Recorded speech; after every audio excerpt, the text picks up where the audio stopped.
চুল যে মেয়েদের সৌন্দর্য, এটা আসলেই বাস্তব কথা। কেন বললাম এই কথা, ফুল ব্লগটা দেখলে অবশ্যই বুঝতে পারবেন।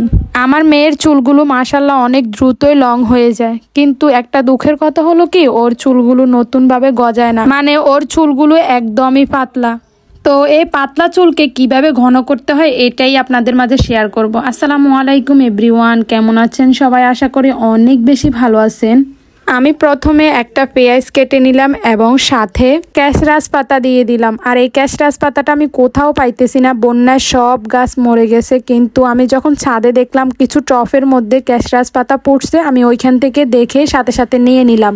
মোটামুটি সবাই কিন্তু এখন ক্যাশরাস পাতা চিনেন, বাড়ির আশেপাশে যে কোনো আঙ্গিনায় পাবেন। সো এটা কিন্তু বেশিরভাগ শীতকালে পাওয়া যায়, বর্ষাকালে পাওয়া যায় না। ব্লান্ডার করতে এসে কি নাজেহাল অবস্থা হয়েছে দেখেন আপনারা। এই ব্লান্ডার করতে এসে এত অল্প জিনিস ব্লান্ডার হচ্ছিল না। আমি এখন কি করব, যেহেতু এগুলা মাথায় দিব, মাথায় দিতেও পারতেছি না, একদম মিহি করে এগুলাকে বাটতে হবে। তো আমি যখন দেখলাম এগুলাকে মাথায়ও দিতে পারতেছি না, তখন কি করব, আবার এগুলাকে শিলবাটায় পেশার জন্য নিয়ে আসছি। তো প্রথমে আমি শিলবাটাই করতাম, কিন্তু ওই যে কথায় আছে না, অলসতা করলে কোনো কাজই সম্ভব না।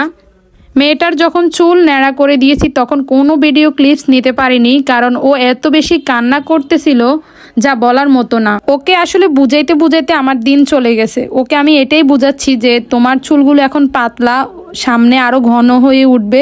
মাশাআল্লাহ ওর চুলের কিন্তু গ্রোথটা অনেক ভালো, একদম তাড়াতাড়ি লং হয়ে যায়, কিন্তু কি করব, নতুন চুল গজানা এবং মাথার মধ্যে সিঁথি দেখা যায় এরকম আর কি। এই জন্য ও ক্যামেরার সামনে কোনো মতে আসতে চায় না, ওর অনেক বেশি লজ্জা লাগে। তো যাই হোক, ছোট মানুষ, অনেক বুঝিয়ে শুনিয়ে ওকে আমি ন্যাড়া করাইছি। ওকে বলছি যে তোমার চুল অনেক বেশি ঘন হবে, আমি তোমাকে অনেক কিছু মাথায় দিয়ে দিব। প্রতিদিন বলে কই আমার চুল ঘন হচ্ছে না কেন। তো আমি এগুলাকে ভালোভাবে মিহি করে পিষে নিয়েছি, এখন মাথায় ইউজ করব। এগুলা দেওয়ার প্রায় 30 থেকে 40 মিনিট পর শুকিয়ে গেলে আমি শ্যাম্পু করে নিব। মাশাআল্লাহ মনে হচ্ছে চুলটা এবার ঘন হয়ে উঠবে। যাদের বাচ্চার চুল ঘন হচ্ছে না তারাও চাইলে এভাবে ট্রাই করতে পারেন। আমার মনে হয় এভাবে ট্রাই করলে অবশ্যই নতুন চুল গজাবে এবং চুলটা ঘন হবে।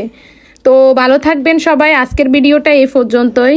আমার ব্লগগুলো যদি আপনাদের কাছে ভালো লাগে এবং আপনাদের কোনো কাজে আসে, তাহলে অবশ্যই আমার চ্যানেলটা সাবস্ক্রাইব করে দিবেন এবং লাইক কমেন্ট শেয়ার করে পাশেই থাকবেন। তো ভালো থাকবেন সবাই, আল্লাহ হাফেজ।